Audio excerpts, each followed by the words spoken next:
Hello friends, પાછલા લેક્ચરની અંદર આપણે સમજ્યા હતા sp અને sp2 સંકરણ વિશે. આજે આપણે વાત કરશું sp3 સંકરણ વિશે અને એના કારણે જે અણુના આકારો જે ઉત્પન્ન થાય છે એના વિશે વાત કરશું. તો હવે સૌપ્રથમ આપણે જે ઉદાહરણ લઈશું એ છે CH4 એટલે કે મિથેનનું, જેની અંદર કાર્બન અને હાઇડ્રોજનના પરમાણુ આવેલા છે. સૌપ્રથમ જે આપણે હાઇબ્રિડાઇઝેશનને સમજીએ એના પહેલાં આપણે એના પરમાણુ વિશેનો ખ્યાલ મેળવી લઈએ. તો જે કાર્બન છે એનો જે પરમાણુ ક્રમાંક છે એ 6 છે, માટે જેની ઇલેક્ટ્રોન રચના થશે એ કંઈક આ પ્રમાણે થશે. અને જે પી કક્ષકના જે ઇલેક્ટ્રોન છે એ કંઈક આ રીતે ગોઠવાયેલા હશે, અને જે એસના છે એના ઇલેક્ટ્રોન કંઈક આ રીતે ગોઠવાયેલા હશે. અને બીજો પરમાણુ છે હાઇડ્રોજન છે, જેની ઇલેક્ટ્રોન રચના છે 1s1. એટલે જ્યારે સંકરણ થવું હશે ત્યારે જે કાર્બનનો જે આ 2s નો ઇલેક્ટ્રોન છે એ ઉત્તેજિત અવસ્થામાં આવી અને 2p ઝેડમાં દાખલ થશે. એટલે જો આની ઉત્તેજિત અવસ્થાને લખીએ તો એ થશે 1s2 2s1 અને 2p3. એટલે કંઈક આ રીતે ડાયાગ્રામ બનશે. એટલે કે હવે જે કાર્બનનો જે પરમાણુ છે એની અંદર ટોટલ 4 જગ્યાઓ ખાલી છે. એટલે કે આ દરેક જગ્યાએ શું થશે તો એક હાઇડ્રોજનનો પરમાણુ ગોઠવાશે, એટલે કે એના ઇલેક્ટ્રોન ગોઠવાશે. હવે જ્યારે આ ઇલેક્ટ્રોન ભાગીદારી કરશે એટલે આ બધા જ શું થઈ જશે, જોડ બનાવી અને પોતાનું અષ્ટક પૂર્ણ કરશે. અને પછી શું થશે તો કે હવે જે આની હાઇબ્રિડાઇઝ કક્ષકો હશે એ હાઇડ્રોજન સાથે જોડાઈને કંઈક આવો આકાર પ્રાપ્ત કરે છે. એટલે કે આ જે શરૂઆત છે એ કાર્બનની શરૂઆતની સ્થિતિ છે. એની અંદર જ્યારે હાઇડ્રોજનનો ઉમેરો થાય છે એટલે કે દરેક કક્ષક સાથે હાઇડ્રોજન જોડાય છે, જેમ કે આ H1 કહીએ, આ 2, આ 3 અને 4.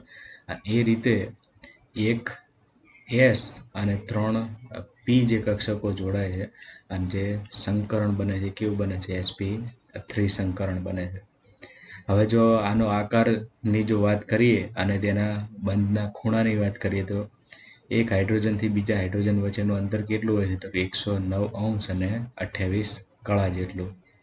અને જો આના આકારની વાત કરીએ તો આનો જે આકાર છે એ કેવો છે, સમચતુષ્ફલકીય આકાર છે. બરાબર છે. હવે જો આગળ એક બીજા અણુની વાત કરીએ કે જેની અંદર લોન પેર આવેલી છે, તો એવો અણુ છે એમોનિયા. તો હવે એમોનિયાની વાત કરીએ જેની અંદર નાઇટ્રોજન અને હાઇડ્રોજનના પરમાણુ આવેલા છે. નાઇટ્રોજનનો જે પરમાણુ ક્રમાંક છે એ 7 છે અને હાઇડ્રોજનનો 1. તો આની જે ઇલેક્ટ્રોન રચના છે એ 1s2 2s2 2p3 અને હાઇડ્રોજનની છે 1s1. હવે જો આની નાઇટ્રોજનની ઉત્તેજિત અવસ્થાની જો સ્થિતિની વાત કરીએ તો 2s2 રહેશે. અને અહીં જે 3 છે એ એકી સંખ્યામાં ઇલેક્ટ્રોન છે, એટલે કોઈ ઉત્તેજિત અવસ્થામાં લઈ જવાની જરૂર પડશે નહીં, કારણ કે આની અંદર જે હાઇડ્રોજનથી કેટલા જોડાય છે NH3માં 3 જ હાઇડ્રોજન જોડાય છે અને અહીં 3 જગ્યાઓ પહેલેથી ખાલી છે. એટલે કે અહીં એક હાઇડ્રોજન ગોઠવાશે, એટલે કે એના ઇલેક્ટ્રોન ગોઠવાશે. અને આ જે 2s2 છે એ લોન પેર એટલે કે અબંધકારક ઇલેક્ટ્રોનના જોડકા તરીકે, અબંધકારક ઇલેક્ટ્રોનના જોડકા તરીકે શું રહેશે, ખાલી રહેશે. હવે એ કઈ રીતે જોડાય છે તો આ જે NH3નો જે અણુ છે એની અંદર એક હાઇડ્રોજન અહીં જોડાશે, H1 જે અહીં આપેલો જ છે, પછી H2 અને H3.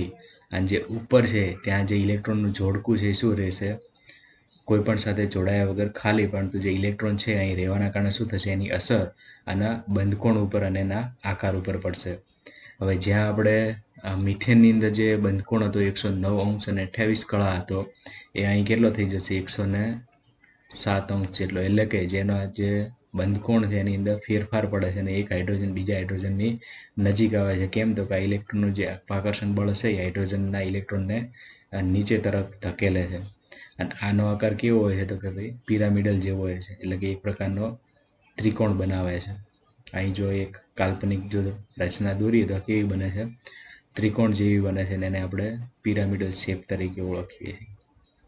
હવે જો એનાથી આગળ હજુ જો એક ઉદાહરણ જોઈએ તો એ છે પાણીનું ઉદાહરણ. હવે અહીં જો જોઈએ તો શું થાય છે તો કે લોન પેરની સંખ્યામાં વધારો થાય છે અને આ અણુ શાનો છે તો કે ભાઈ H2O નો છે અને એની અંદર એક ઓક્સિજન અને હાઇડ્રોજનના પરમાણુઓની વાત છે. હવે જે ઓક્સિજન છે એની ઇલેક્ટ્રોન રચના છે કંઈક આ રીતે છે 1s2 2s2 2p4 એટલે કે જે પી કક્ષક છે એની અંદર કેટલા ઇલેક્ટ્રોન આવેલા છે 4 ઇલેક્ટ્રોન અને હાઇડ્રોજનની તો 1s1 છે જ. હવે જો આને સરખી રીતે જો દોરીએ તો 2s2 ખાલી રહેશે, એના જે બંને ઇલેક્ટ્રોન છે એ પોતાની જગ્યાએ જ રહેશે. જ્યારે અહીં જે હશે પ્રથમ બધા ઇલેક્ટ્રોન ભરાયા બાદ જે px હશે એ સંપૂર્ણ રીતે ભરાયેલી હશે, જ્યારે py અને pz હશે એ કેવી હશે અપૂર્ણ હશે. હવે અહીં કેટલી ખાલી જગ્યાઓ છે ફક્ત 2, એટલે કે હાઇડ્રોજનના કેટલા પરમાણુ વપરાશે 2 પરમાણુ વપરાશે. એક અહીં ઇલેક્ટ્રોન જોડાશે અને એકના અહીં જોડાશે અને જે એક p અને એક s એના જે ઇલેક્ટ્રોન છે એ કેવા હશે જોડમાં હશે અને કોઈની સાથે જોડાશે નહીં, કારણ કે વધારાની જગ્યાઓ કોઈ ખાલી થતી નથી. એટલે કે ટોટલ 2 જોડ ખાલી રહે છે અને એના કારણે શું થશે તો કે જે આ H2O હશે એનો આકારની અંદર ફરક પડી જશે. જે H1 છે અહીં હશે અને H2 છે એ આપણને અહીં જોવા મળે છે. અને આના કારણે આપણને શું જોવા મળે છે તો કે હજી એનો જે બંધ કોણ છે એની અંદર ઘટાડો થતો જોવા મળે છે. આ કેટલો છે 104 અંશ અને 5 કળા જેટલો, અથવા તો 104.5 કળા જેટલું જોવા મળે છે, આપણને અંશ જેટલું જોવા મળે છે. તો હવે જો sp3 સંકરણમાં જોઈએ તો આપણે કંઈક આ પ્રકારના અણુઓ જોયા. એક હતો કે જે Ab4 પ્રકારનો કહી શકાય કે જેની અંદર કોઈ પણ પ્રકારની લોન પેર એટલે કે અબંધકારક ઇલેક્ટ્રોન હતા નહીં, એટલે કે ગેરહાજર. અને એના કારણે એનો જે બંધકોણ હતો એ કેટલો હતો 109 અંશ 28 કળા જેટલો. જ્યારે એક હતા Ab3L પ્રકારના એટલે કે એક લોન પેરની હાજરી એટલે કે અબંધકારક જે જોડ હતી કેવી હશે હાજર હતી અને એના કારણે શું થાય છે એના બંધકોણની અંદર ફરક પડે છે. કેટલો તો કે ભાઈ 2 ડિગ્રી જેટલો એનામાં ફરક જોવા મળે છે. પછી ત્રીજા પ્રકારનું જે આપણે H2O નું ઉદાહરણ જોઈએ કેવું હતું Ab2L2 એટલે કે 2 લોન પેર અથવા તો અબંધકારક જોડની હાજરી, 2 જોડ અબંધકારક ઇલેક્ટ્રોનની હાજરી અને એના કારણે કેટલો એનો શેપ જોવા મળે છે 104.5 અંશ, બરાબર. તો આટલો આપણે ફરક જોઈ શકીએ છીએ. અને આનો શેપ કેવો છે બેન્ડ શેપ એટલે કે વી આકાર જેવો એનો શેપ હોય છે. તો જે પ્રથમ આપણે જે જોયું એની અંદર જે હતો આકાર એ કેવો હતો સમચતુષ્ફલકીય, જ્યારે અહીં આપણને જોવા મળ્યો પિરામિડલ અને અહીં આપણને જોવા મળ્યો બેન્ડ શેપ એટલે કે વી આકાર જોવા મળ્યો. અને સંકરણ દરેકમાં કેવું છે sp3 સંકરણ છે, પણ જો જેમ એની અંદર અબંધકારક ઇલેક્ટ્રોન હાજર હશે એમ એના આકારની આપણને ફેરફાર જોવા મળે છે. નેક્સ્ટ લેક્ચરની અંદર આપણે બીજા સંકરણની વાત કરશું. Thank you.